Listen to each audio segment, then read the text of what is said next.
আসসালামু আলাইকুম। কেমন আছেন সবাই? রাহিমা ইতি ব্লগ থেকে আমি রাহিমা ইতি চলে আসলাম আপনাদের মাঝে নতুন একটা ব্লগ নিয়ে। আজ কনকনে শীত, বাহিরে রৌদ্রের কোনো আভাস নেই। বাহিরে দেখেন ঘন কুয়াশা পড়ে আছে, রোদ ওঠার সম্ভাবনাও নেই।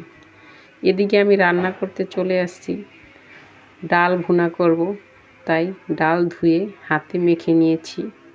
হাতে মেখে ডাল রান্না করতে কে কে পছন্দ করেন অবশ্যই কমেন্টসে জানাবেন।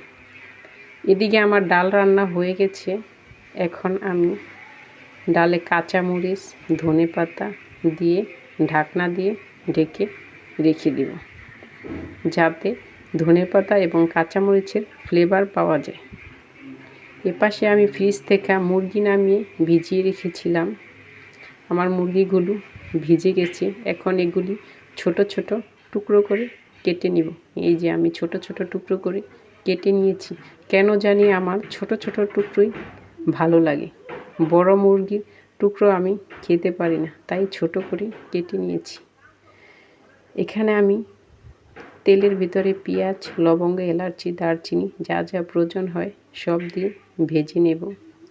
এখন আমি আদা, রসুন সব দিয়ে নিয়েছি মশলা, সাথে দিয়েছি কিছু টমেটো কুচি।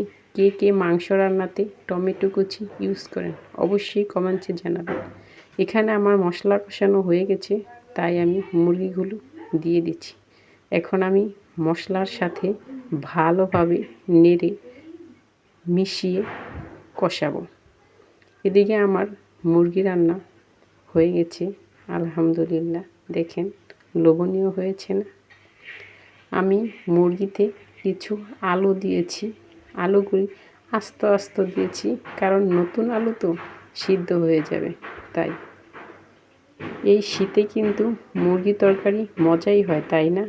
সাথে ছিল ডাল ভুনা। আলহামদুলিল্লাহ, আর কি লাগে বলেন? আমাদের দুপুরের খানায় মুরগি, আলু দিয়ে মুরগির ঝোল, সেই সাথে রয়েছে ডাল ভুনা। আলহামদুলিল্লাহ, খেতে কিন্তু অনেক মজা হয়েছে। আপনারা কে কী খেয়েছেন অবশ্যই জানাবেন।